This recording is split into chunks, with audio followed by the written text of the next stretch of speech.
What's up guys, welcome to my YouTube channel, Dual Purpose. If this is your first time here, my name is Latoya and you've tuned in to another episode of Dual Purpose Conversations. In today's video, I will be interviewing the lovely Crystal Morris, who will be talking to us about self-care from a mental health perspective. So if you are new to this channel, Dual Purpose is home of all things faith, inspiration, gospel music, and entrepreneurship. So if you're interested in that type of content, hit the subscribe button and the bell icon so that you can be notified every time I upload a new video. So Dual Purpose Conversations is where I get to interview amazing people from across the world who share their personal testimonies. We also have videos about self-care, self-love, and also faith and business. If you would like to be featured on the show, there's an email address in the description of this video. Email us and a member of the Dual Purpose team will be in touch with you. As we go through the video, you may want to skip to a particular part of the video. So there are timestamps in the description. Go ahead and check them out and you'll be able to go to the section that you really want. Also, finally, before we get into the interview, if you want to join our mailing list so that you can get a copy of our monthly devotional, make sure you check out the link in the description of this video, sign up for our mailing list, and we will be sure to include you every time we send out our devotional. So let's get into the video.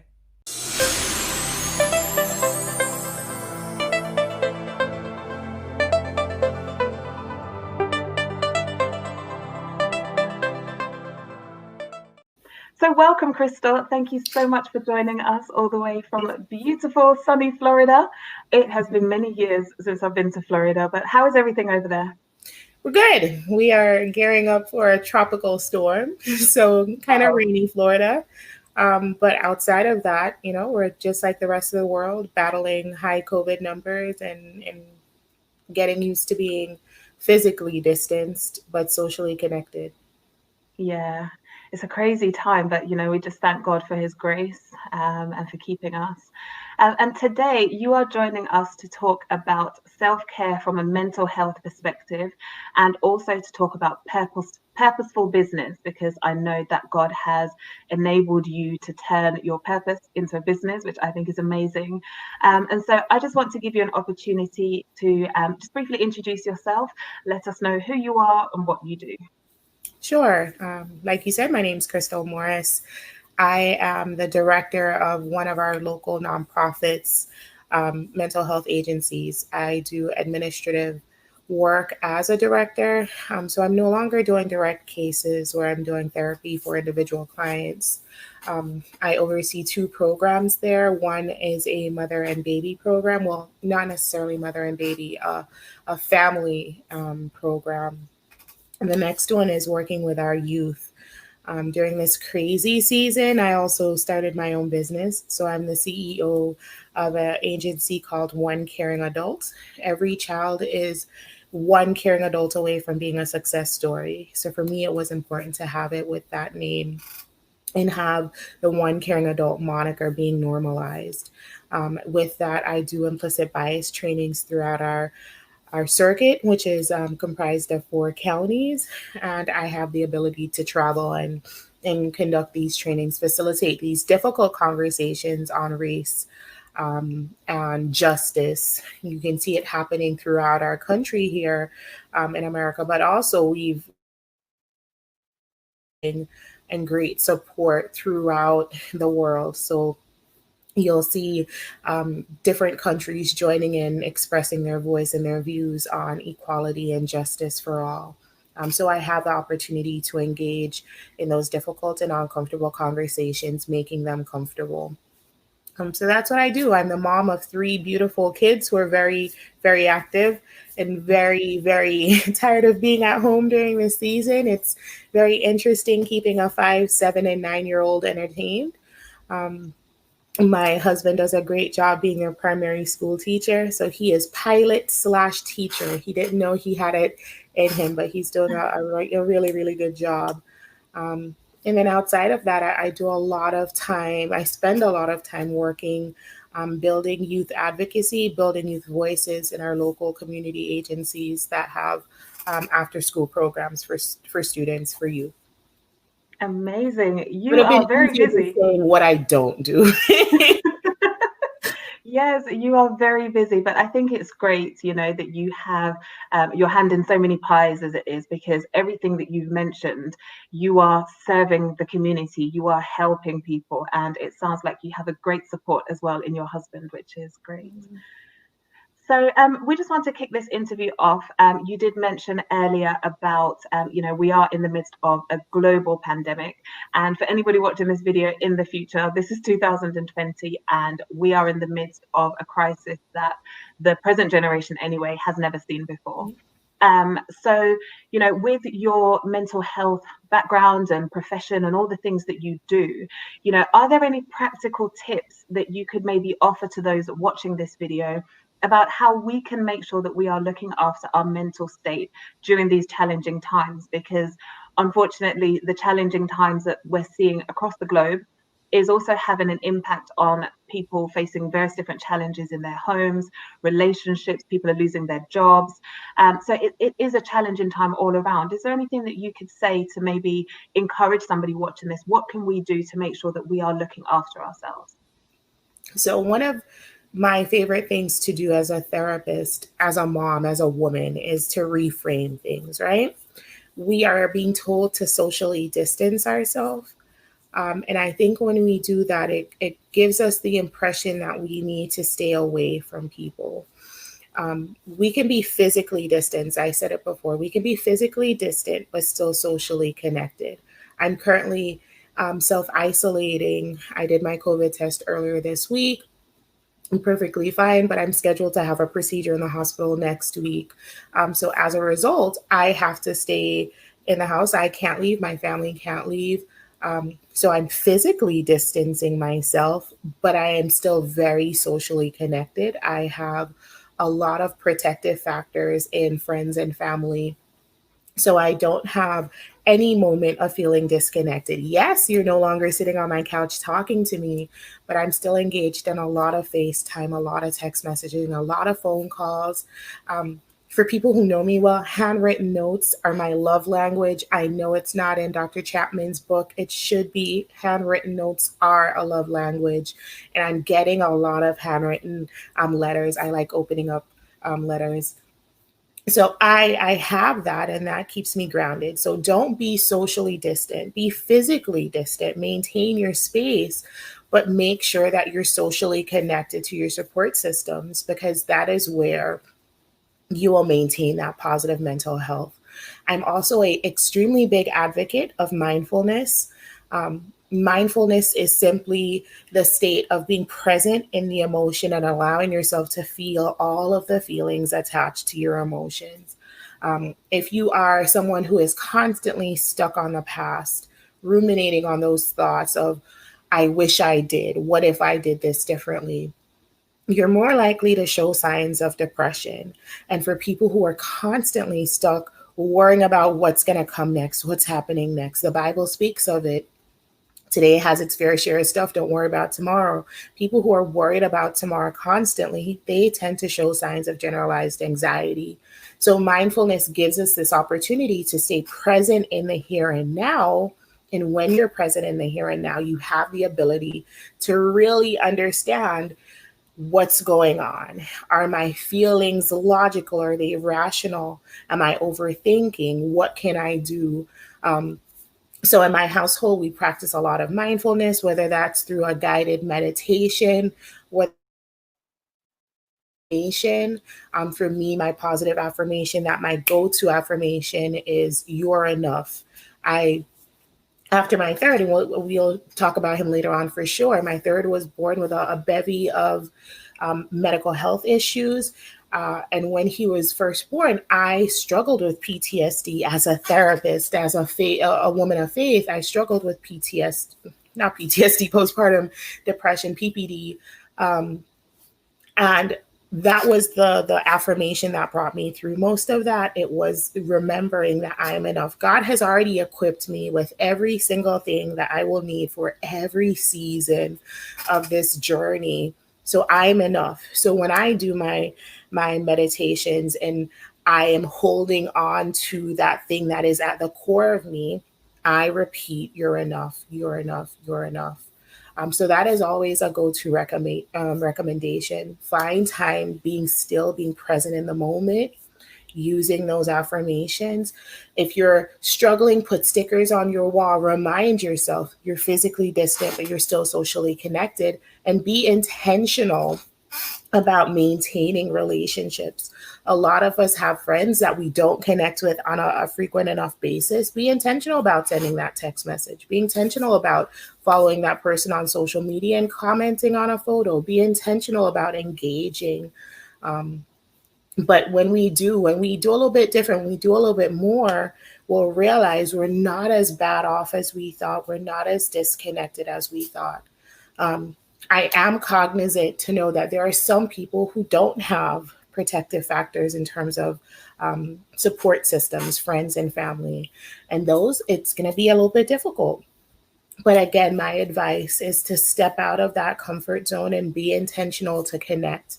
And a great place to connect for people who don't have those support systems is your church. We moved to Port St. Lucie, Florida a few years ago. And I remember when I first moved here, we didn't know anyone. My husband's a pilot, so we travel from base to base for work for him. And that is normally where we set up our home. But then I got tired of moving when we had kids and I wanted my mom. So we moved back to where my parents live. And I remember the first year I was here, I didn't know anyone. I didn't have any friends. And my constant prayer, the very sad prayer was, Jesus, give me friends. Please give me friends. And it sounds funny to think of it, but it was a heartfelt prayer. It was a prayer from the heart because I wasn't connected and I was pulling away from my normal friends that I would connect with via phone or text or whatever else. But when I found my church and I got planted in my church, that is where I got an opportunity to grow friendships and cultivate some very, very meaningful friendships along the way. So if you don't have those support systems and those friendships now, I guarantee you everything that we need in life, we can always find it through God and through his word. And his word does say, do not neglect gathering together in the community. And that's for a reason, because that will give us those meaningful relationships that anchor us during very difficult times. And I think this qualifies as a very difficult time. Absolutely. So you've given us some great pointers there. And I really do hope, for anybody watching this video, I really do hope that you will implement these tips that Crystal has given. And I think one of the things that my pastor preaches very often, even before this pandemic started, is that isolation is a killer. And when you're isolated, you're just left to your own thoughts. And I know that there are some people feeling like, well, what's the point of continuing? Even if I died, nobody would miss me. And that's I've covered that topic as well in another interview. And so I think the tips that you've given there about making sure that we are connected wherever you can find that community. Make sure that you find somebody that you can connect with. But you mentioned some points there about also what the Bible says about not forsaking the assembling of ourselves. And I think it's great that you've mentioned that, because one of my questions to you is, I know that you are a therapist. Mm-hmm. Do you believe that the Bible or that God is concerned about our mental state? For me, I've been born and raised in the church pretty much. And unfortunately, it's not something that I hear being spoken about very often. Mental health seems to be this topic that I don't know if it's that we don't know how to touch it in the church, but it doesn't seem to be widely addressed. So do you think that it's something that God is concerned about? Are there any scriptures that you use? How can you explain that for us? I love saying you can. I was born and raised in a church. There was a TV show when I was younger, Empty Nest, and the guy was a pediatrician.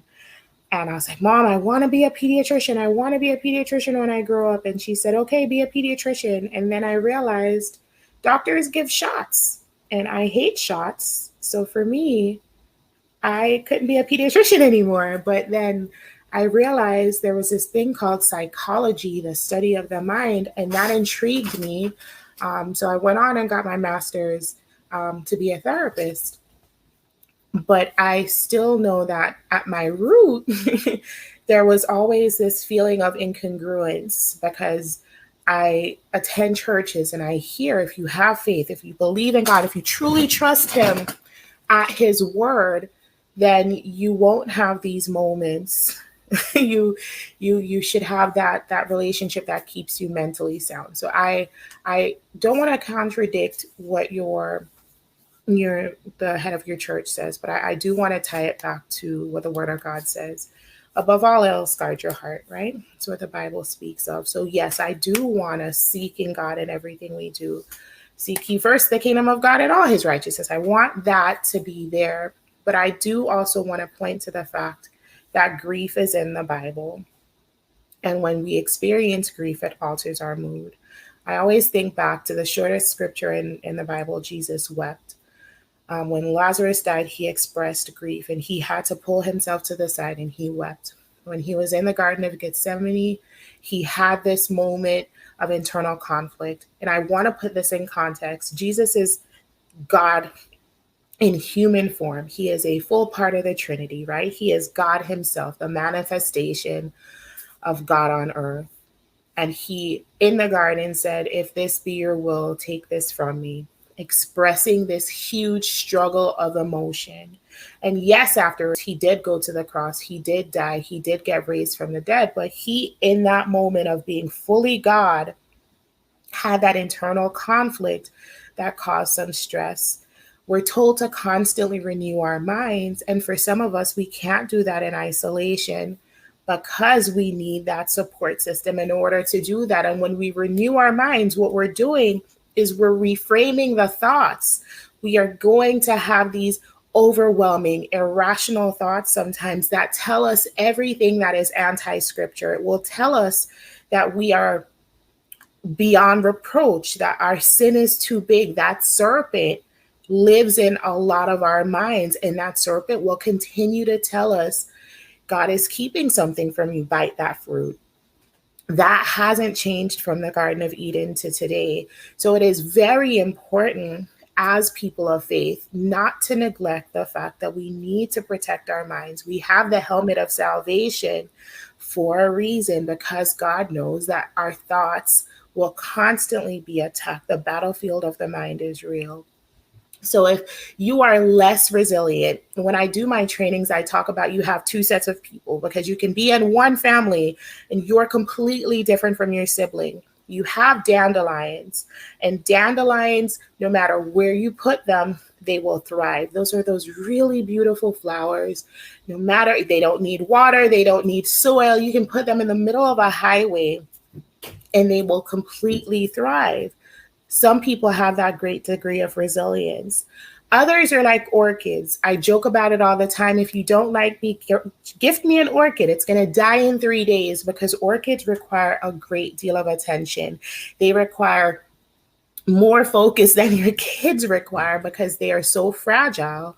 So you will have dandelions and you will have orchids. If you are closer to the orchid, mental health therapy is a great option to help you learn how to reframe those thoughts in your mind so that you can have that positive mental space. Yes, guard your heart. Yes, put on the full armor of God. But that doesn't mean that we don't get to go in to speak about all of these things that constantly bother us, that are constantly causing us to have drain. That is how we renew our minds. It's by going and speaking and releasing and getting someone positive to reframe those faulty cognitions that we have. So whether you go to a mental health therapist, go to a pastor for counseling, the point is that you're just going and you're talking and you're expressing, and then you're changing those worldviews. So what would you say? I know that you mentioned earlier, we are not here to undo anything or to spread a different gospel. It's not about leading people away from what the head of their house is saying, and the head of their house is in the church. But what would you say to that person watching this video who feels like they may have some challenges as far as their mental health is concerned, but then they're hearing from people around them, be that in the church or their family members, they're hearing that, no, if you're feeling this way and if you're thinking this way, maybe you're not really saved. But what would you say to that person? Because I know people who do struggle with that. It's almost a fine line between, I know I need help, I want to call out for help, but if I do that, will people around me think, well, actually, I thought she was saved, I thought he was saved? What would you say to that person that's in that battle at the moment, that knows that they need to seek some help and support, but they also don't want to be judged? So many answers are crossing my mind as you say this. I remember when I was growing up, I'm originally from Jamaica. When I was growing up, there was this joke that we would have of a man being in a house and then it's flooding and he escapes to his roof and he's screaming out for help, God help, God help, God help. And somebody in his community sees him and they float over on a raft and they're like, hey, jump on. And he's like, no, God's going to save me. And then someone else comes over on a boat and he's like, no, God will save me. And then someone is passing by on a helicopter and come on, God will save me. And instead of going the three different options, he was literally waiting for that divine intervention where God himself was going to open up the heavens and rescue him from the roof, not realizing that God sent three helpers. A lot of times I feel like people of faith miss out on blessings because it's not coming in the way we expected. We see it in the garden, not the garden, we see it in the wilderness when Moses was leading the children of Israel out and he got his blessing by hitting the rock. And the next time God said, speak to the rock, but he expected that the same thing that worked the last time was going to continue to work and he disobeyed God. God is not necessarily, and I'm not saying that he won't, Lord, no, sometimes I pray, just give me the burning bush. I need a physical bush. I have a mango tree in my backyard, Jesus, light it on fire. But chances are I'm not going to get a burning bush. I'm going to get a very still small voice. And a lot of times that still small voice comes from one of my kids. If we're anticipating that God is only going to move in one way, we're going to miss out on the beautiful hues that fall in the tapestry that God has because he moves in so many diverse ways. Another thing I want to point out is when Jesus walked the earth, he did a lot of things that were seemingly contradictory to law. In the Old Testament, we have very prescribed laws of how things should work for you to be considered holy or religious, let us say that. And then Jesus came, and Jesus is a radical, y'all. Jesus flipped tables and all that stuff. And I'm remembering the one story where you have these group of friends and they know that their brother has leprosy and they want to help him get to Jesus. They rip out the ceiling, they lower him down. Jesus, knowing that he's unclean, still touches him. In the Old Testament, it says if you touch someone who's unclean, you're now unclean.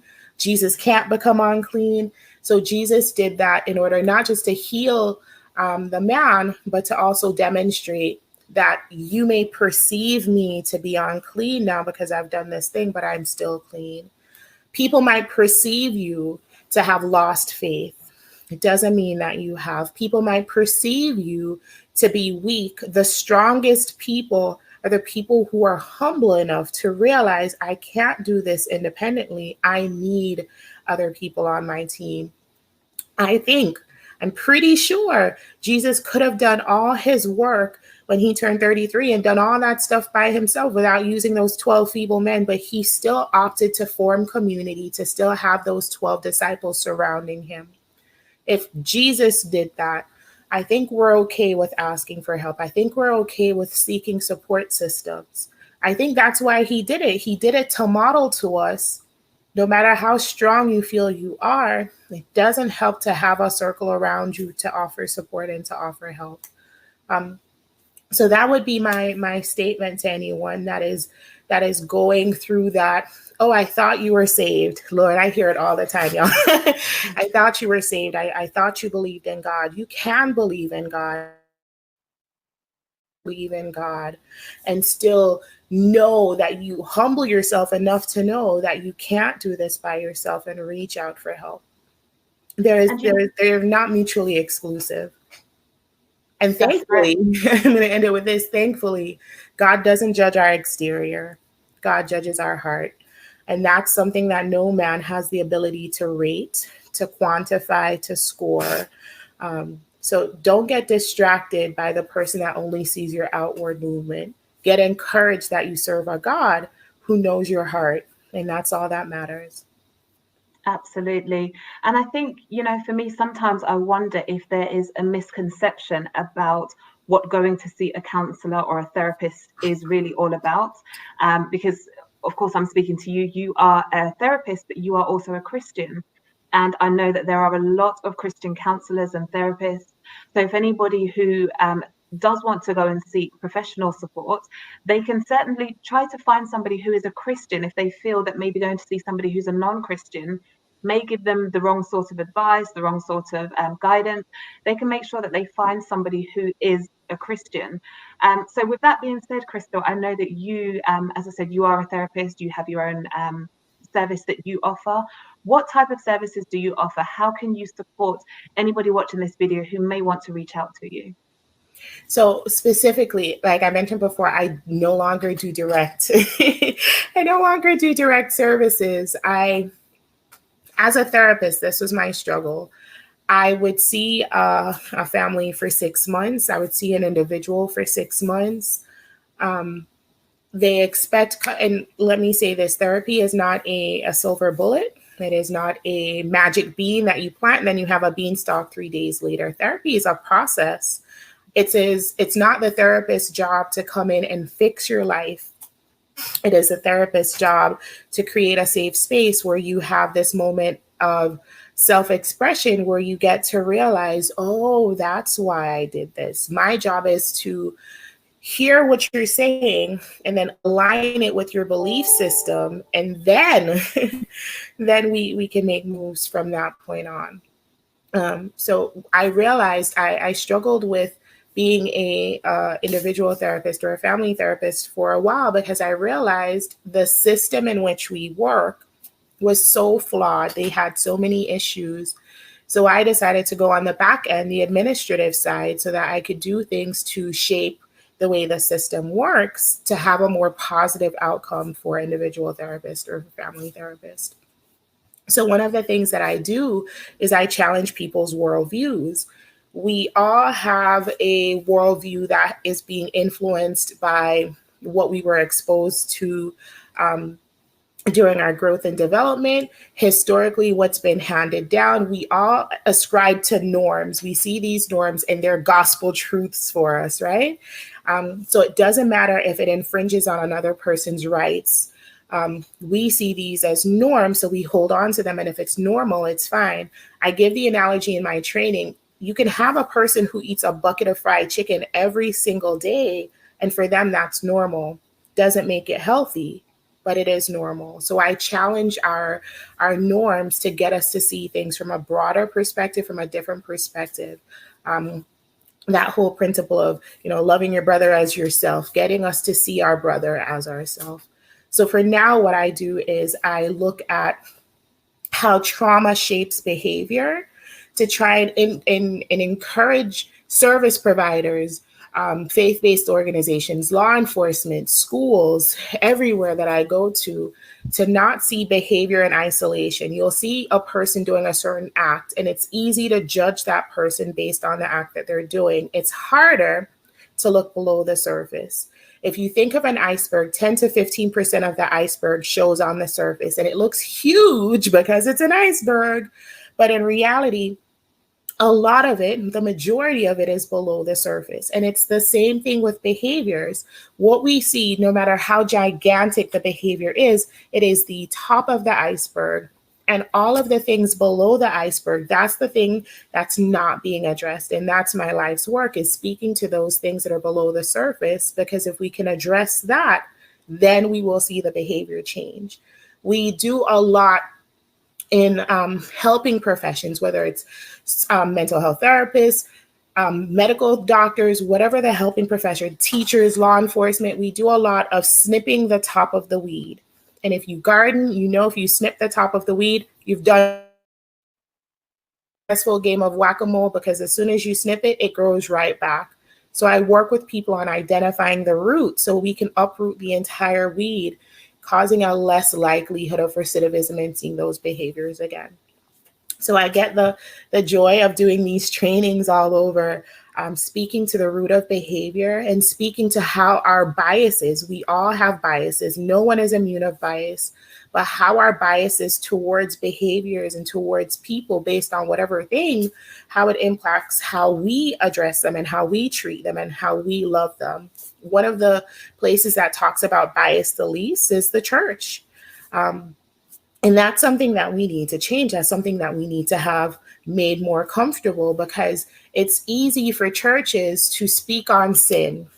And that is important. You don't want to be in a church that makes you feel comfortable in your sin. If that is where you are, I encourage you, scroll through Google and find a new church. But while we're speaking to sin, we also have to speak to biases, because if I am biased to think this is bigger than this, then I will speak about this and not speak about that. And as a church, we want to make sure that our entire population in that church is being met, is being fed, and that is speaking to the entirety of the person. I am a Black Christian woman. I know people say, you're a Christian first and then Black second. I was born Black. I ascribe to faith after. My faith is influenced by my ethnicity. I pray like a loud, crazy Jamaican in patois when I'm filled with the Spirit, because that is my authentic self. So my ethnicity impacts my faith and my religion. Yours impacts yours. We're not immune to that. So I think as a church, we have to speak to those uncomfortable conversations. And I get the fun of doing it, because I do it from a platform of vulnerability. I talk about my biases because I have them, to make you realize that you're not bad for having them. I don't think I'm a bad person. I think I'm a person saved by grace, still under construction, and that's all this is. So there's no need for guilt or shame in these conversations. It just takes humility and receptiveness to know that we serve a God that loves us even in our biased state. And as you were talking there, one of the things that came to my mind is that largely a portion of this is about self-awareness. And, if we are not self-aware, I think that can sometimes have a negative impact on everything else. As you said, how we react to people, to things, to situations. If we are not self-aware that I have this issue, I need to identify the root cause of this issue, then we can just go through life with these, unchallenged biases, and we can go through life with these root causes and never really know why we do certain things, and thinking it is normal. And then what I see happening sometimes as well is that gets passed down to the next generation and the next generation, and nobody actually digs deep enough to look at the root cause of, why am I seeing this in my lineage? Why am I seeing this in my family? And I think that's something that's very important. And as much as we generational curses, we see that we pray against the generational curse, but we don't look to what's the source. There's this cute little story that I share of a mom and her daughter baking a turkey. Thanksgiving here in America, everyone makes turkey. And the mom cut off the wings and cut off the drumsticks of the turkey and just put the body of the turkey in the roasting pan. And the daughter looks and she's like, "Mom, why are you wasting the wings and the drumsticks?" And the mom's response was, "Honey, I don't know. That's how I saw your grandmother do it." So mom calls grandma and says, "Hey, Mom, when you do the turkey, you cut off the wings and you cut off the drumsticks. Why do you do that?" The baby is asking. And her mom, grandma, says, "I don't know. That's how I saw my mom do it." So she goes through her mom's stuff and she finds the cookbook and she's looking and she sees cut off wings, cut off drumsticks because roasting pan is too big or roasting pan is too small. Note to self, buy new roasting pan. She never bought the roasting pan, so she continued to cut off the legs and cut off the drumsticks. Her daughter saw her doing it. It's normal. She cuts off the wings, cuts off the drumsticks, passes it on to her daughter. Her daughter does the same thing. And now you have this young child who finally decides to question, why are we doing this? And I think that's what we're seeing in our society today. If you see all of the protests, if you see all of the standing up, a lot of it is being led by young people because they're looking and they're saying, this isn't normal. This isn't healthy. It was normal to you, but to you because you didn't ask questions.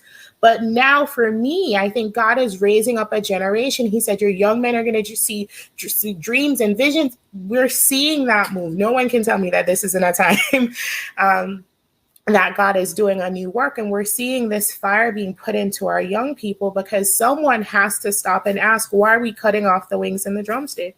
Why are we saying that these things are normal when they're clearly not, and they're clearly not healthy, and they're clearly in stark contradiction to the gospel? And I'm encouraged by what I see because we're seeing this. No, we're not doing it anymore. We're going to do something different, and we're going to do something better. If we leave this season and we go back to the old normal, we would have completely missed a move of God. We would have completely missed the heart of God. We would have completely missed the intention of God. And that is something I'm hoping that we don't miss. Every time the church was persecuted, every time that there was this hard period, the church came out stronger, more on fire. That was when revival hit. And I think we're missing out if we don't realize that God is doing it again. He's just doing it in a different way. We need to give up what we expect God to do and understand what he's actually doing. Absolutely. I couldn't agree more. And that example that you gave there of the generations who just continue to do it, I think that is such a fitting way to describe what's been going on for so long. And I just hope and pray that anybody watching this who has questions, that they find somebody who is spiritually mature that they can go to and ask those questions. I don't think there's anything wrong with asking questions and with challenging things in a respectful way to get the answers that you need to be able to move forward and become the best version of yourself. Yeah. Okay, so another thing that I want to speak to you about is you mentioned earlier you have 3 amazing children, and I do know that 2 of your children, I believe, are on the spectrum. Yeah. So you are an autism advocate, so I know that you are very active within that arena. Do you want to talk to us a little bit about that? Because I think nowadays, we are talking more and more about these types of things, but I don't think we are as open with it as we need to be. So do you want to talk about your role with being an autism advocate? What led you to do that? Obviously, we are aware, 2 of your boys are on the spectrum, but what led you to do that, and what work do you do within that community? So yes, my 5-year-old son and my 7-year-old son are on the autism spectrum. They have autism spectrum disorder, different degrees. It is a spectrum. So my 7-year-old is my super gifted child. He taught himself how to read, came home one day from kindergarten with a book. I'm like, oh, let me teach you how to read. And he sits there and he opens the book and he's reading. We taught him the mechanics. We taught him phonics and sounds, but we didn't teach him how to put them together. And the next day when I called his teacher, I was like, did you read this book to Daniel? She was like, no, I sent it home because I wanted you to start reading to him so that he could. And I'm like, but he came home reading the book. And that's when we realized the kid was reading. He would get his toys and he would break them apart, but he would always put them together. And that's how Daniel taught himself how to read. He knew the sounds. So in his mind, it was just his car that was broken and he put it back together. He broke up his words. He put them together. He read. On the other end, I have Caleb, my youngest, and he is severely ASD. He doesn't speak language. He has echolalia. So he captures words and phrases and he uses them interchangeably. So it's not conversational language. It is, he gets by. I describe it by, I don't know if you've ever seen the movie Transformers. I have boys. I'm married to a dude that likes these kind of movies. To tell you the truth, I'm a Marvel fan, so I like it too. But there is a car in Transformers called Bumblebee, and Bumblebee's voice box got destroyed, and they put in a car radio, and Bumblebee speaks through songs from the radio. That's Caleb. He will capture phrases and words from movies, and that's where he puts it in. And he puts it in seemingly appropriate places, which gives you the impression that he has language. That's just how he speaks. All right, so I became passionate about supporting autism supporting research on autism, supporting students' rights, supporting people. You don't get passionate about something until it hits your house. And for me, that was humbling. That has now caused me, and I can't get into everything, right? I can't be involved with everything, but I do have an increased desire, an increased ability to show empathy because I don't want to wait until something comes and knocks on my door for me to be impacted by it. So I show empathy in a variety of different spaces. This has grown that capacity within me. Um, but I did start getting involved with this because I realized there was something different with the way my 7-year-old communicated. And then when I had the 5-year-old, stark difference. So it caused me to be an advocate. I had to be their advocate first because I couldn't get them diagnosed. It's hard to get a child diagnosed in the States when they're very young. But the earlier you diagnose and the earlier you bring interventions into play, the better off for your child. So I was their initial advocate. And then when I realized, as a mom with a master's degree, fairly successful woman in a very upper middle class environment, my struggle with getting my kids' needs met was ridiculous. So it caused me to think, well, what about families who aren't in my space, who don't have language to articulate, to advocate for their child's needs? So I started partnering with different families and teaching, oh, this is what you should do. You should apply to this agency. You should ask this specific question. Go to this meeting, bring this, take notes, allow them to see that you're documenting, because you're always your child's biggest advocate. You're always your child's first advocate. So I do a lot of work, even within my program now that I work, empowering our moms, empowering our families to know this is what you can do. This is what you should look into doing. I can't tell you what you need to do, but giving recommendations to assist people along the journey. The fun part of it for me, though, is normalizing those feelings. Any day of the week, you will see me giving a big woosah moment because Caleb is a handful. My 5-year-old, he is a handful. There are moments where I look to God and I say, why? You have a twisted sense of humor, Lord. Why would you do this to him? Why would you do this to me? Why would you do this to us? Don't you see how difficult and challenging his life will be? Why?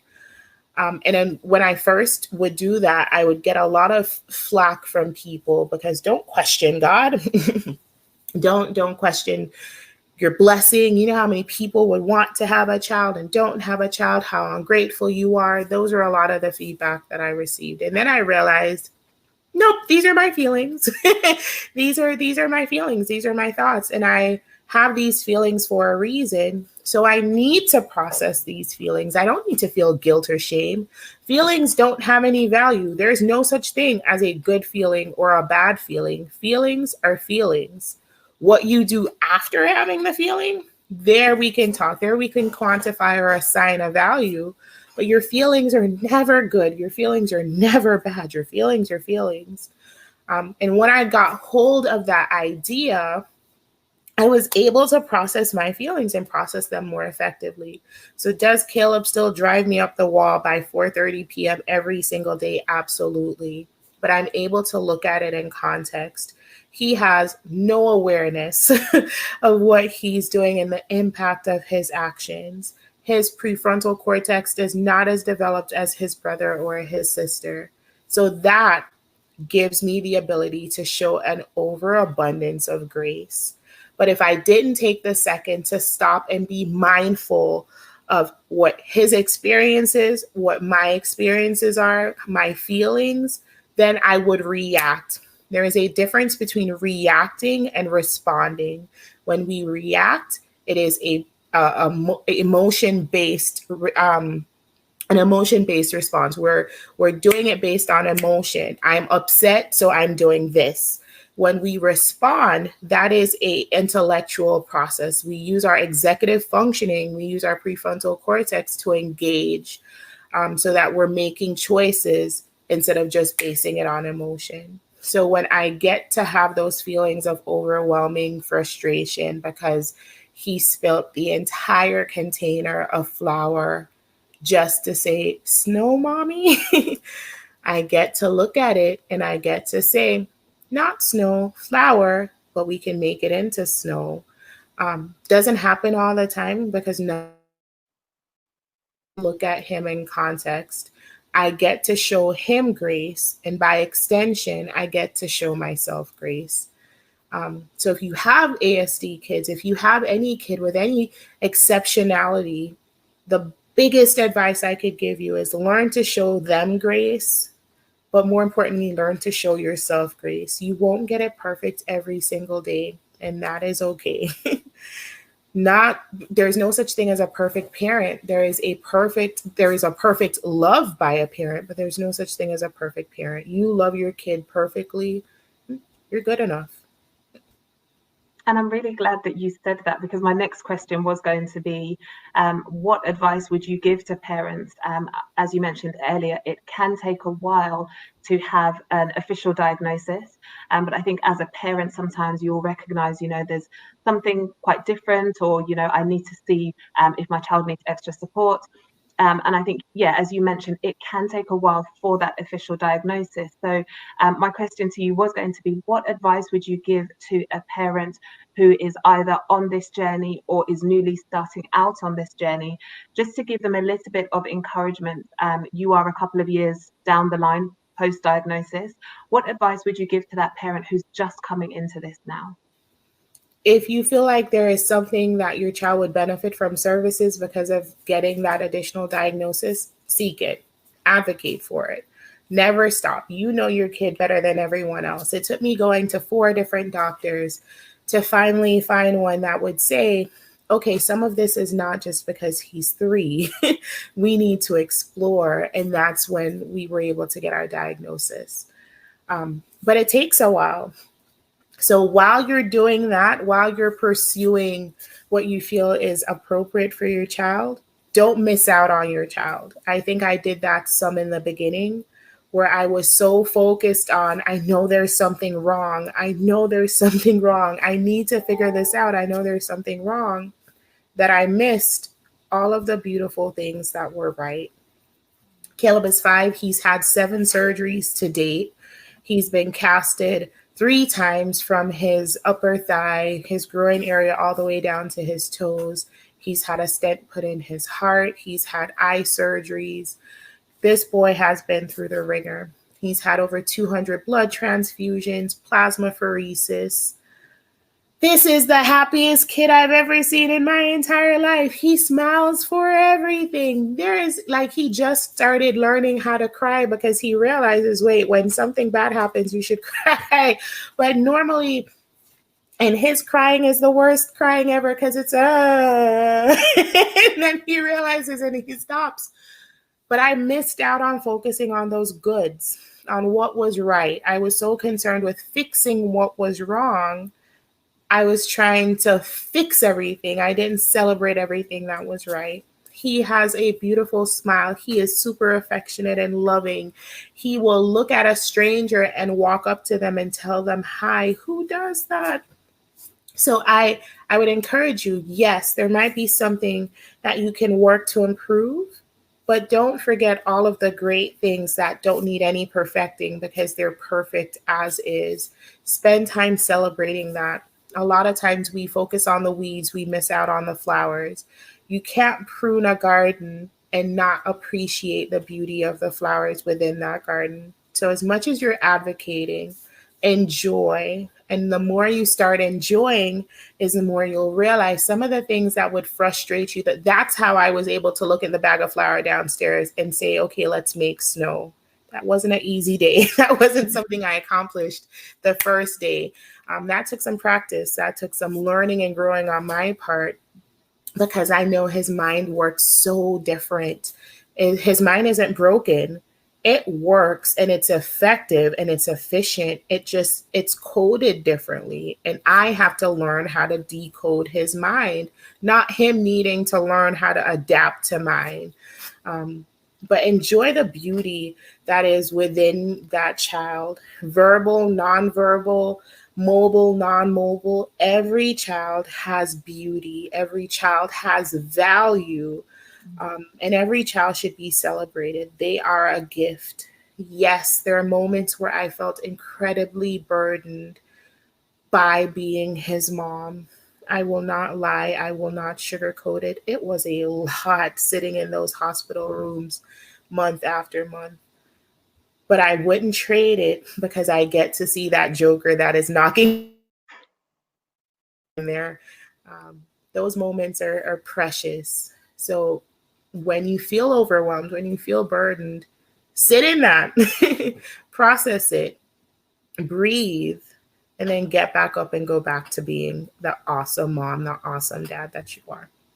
And you mentioned earlier that your husband is also there. He's very supportive. And, how important is it to have a support network when you are on a journey that maybe not everybody around you can relate to because they haven't walked the walk? So how important is it to have, I know you have your husband, I'm sure that you have others around you as well who are your support network. How important is that? It's for me, it's one of the very important pieces. It's groundwork for my sanity, because I do have parents who will, well, before COVID, now I'm conscious of the fact that my parents are both older and they have their own medical issues. So we are, again, physically distant, but socially connected. But my parents would keep our youngest on Sundays because grandparents have grace like nobody's business. Caleb will destroy their house. They will send him back on Monday morning, but they will keep him on Sundays because they just enjoy having him around. So for me, that would give me a Sunday to disconnect, to regather my thoughts and my abilities, and to tackle the week coming up. But I have a lot of people that will intervene and assist and sometimes ground my thinking if I start getting really frustrated and overwhelmed. But that doesn't mean that everyone in my circle and everyone that's a part of my support system can relate. So sometimes I will get feedback of, oh, just get over it. He's a kid. Well, you take him. So I would caution people that you will encounter those moments where people who just don't get it because they've never lived it and their advice is so utopian, that it will drive you crazy. For that, show grace. Show grace. That's definitely my advice. You're gonna have friends like Job that will come in and tell you curse God and die, and then you're gonna have friends that are gonna blame you for you going through what you're going through. You're gonna have every type of show grace. Thank you so much, Crystal, for sharing with us today. And, we haven't met physically. I think we started off by messaging on Instagram last year sometime. And to get to this point now where I actually get to speak with you and to hear your incredible story, you are an amazing woman. And I know we had a conversation on the phone and we were having church last week. And it's just great to meet somebody like you, even though it's physically distant, as you said, we are socially not distant. And it's just great to be able to speak to somebody. And I know that maybe some days you don't feel that you're necessarily strong. But, from the outside looking in, I would say you are an incredibly strong woman. You are an amazing mom, wife, and all the many different hats that you wear. You are doing an amazing job. And I know that God has led you and opened doors for you to turn your purpose into and your passions into a business. So just before we close out this interview, do you want to talk to us a little bit about how that came about and how you've been able to use your purpose to not only bless other people, but also to be a source of income in your house?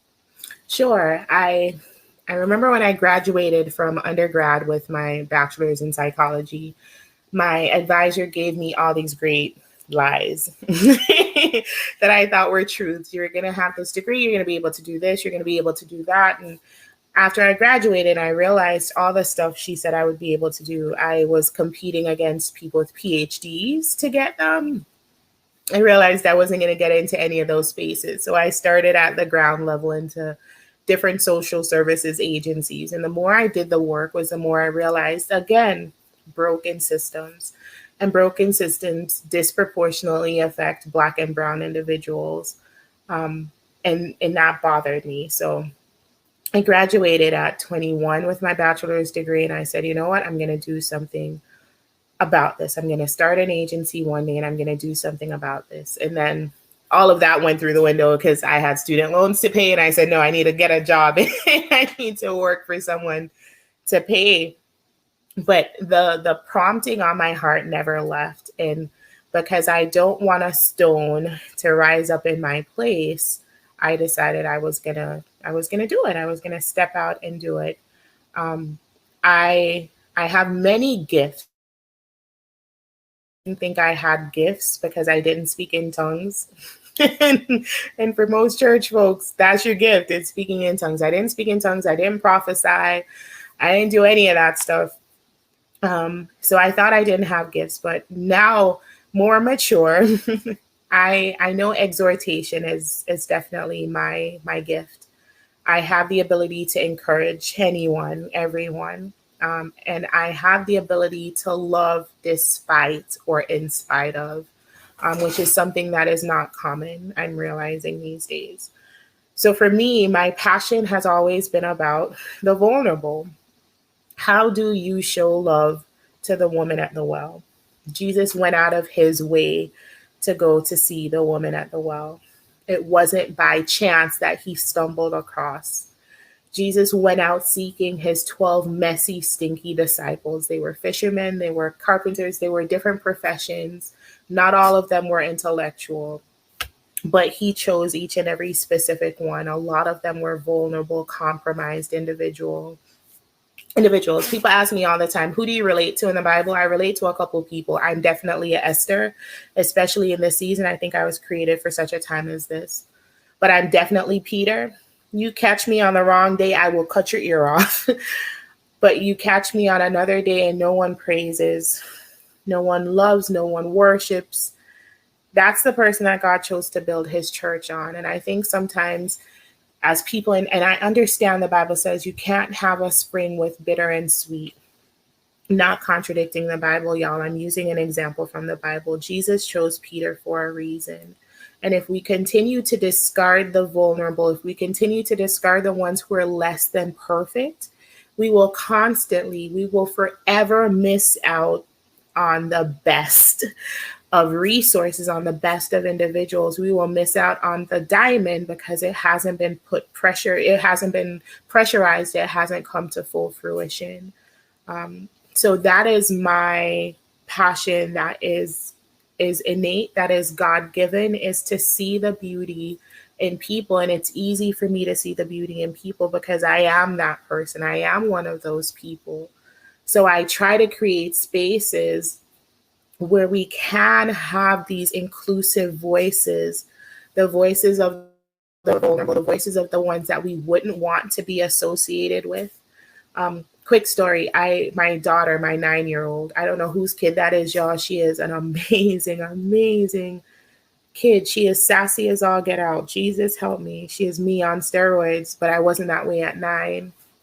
But she came home one day and she was talking to me and she said a curse word. She said the B word. And I'm like, the therapist kicked off. I didn't want to react. So we had a conversation and I asked her where she heard the word from. And she said, oh, a girl in class said it. And she said that I was that to her. And she said it meant friend. And like, the mommy side of me is like, oh my gosh, never talk to this kid anymore. The therapist side of me also said, oh, you not talking to this kid anymore. And I actively pursued it. I said, nope, you're not allowed to talk to this kid anymore. Nope, not my kid. You're 9. Nope, not doing it. You're never swearing. She's never been exposed to it before. So you can imagine my little heart, like, Jesus, Lord, no, take the wheel. And like 2 weeks later, I'm checking in with her and she's still talking to this girl. And then again, I tell you, the voice of God doesn't come in the burning bush today in 2020. It can, don't get me wrong. Mango tree, light it, Jesus. It doesn't necessarily come in the burning bush. Sometimes it comes in those still small voices. Sometimes it comes through my kids. And my 9-year-old said, but mommy, don't you always say that we shouldn't judge people like that? Don't you always say that we should love the people that no one wants to love? And I was petrified. I was so ashamed in that moment because here, all of the different times my daughter hears me prepping for my presentations. She has witnessed my presentations. She has heard me talking to friends and family. She's heard me saying this directly to her. And now the first time she has an encounter with someone that I don't deem worthy of her, my response is, you shouldn't talk to this girl. This girl shouldn't be your friend. And for her, that didn't sit well with her. And she, not trying to be defiant, but trying to be an advocate, because that is who she is. She was advocating for the rights of her friend. So I ask her, so, okay, if you don't swear and she does, how can you maintain this friendship? What do you think you can do? And my 9-year-old said, well, we can create a friendship contract and I can let her know I don't like it when she does this.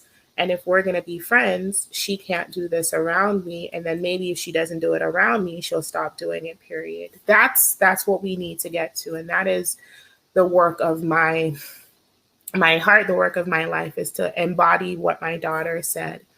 It's not necessarily agreeing with everything everyone else does, everyone else says, but finding a way where we can share space together, where we can be mindful of each other's needs, our differences, our similarities.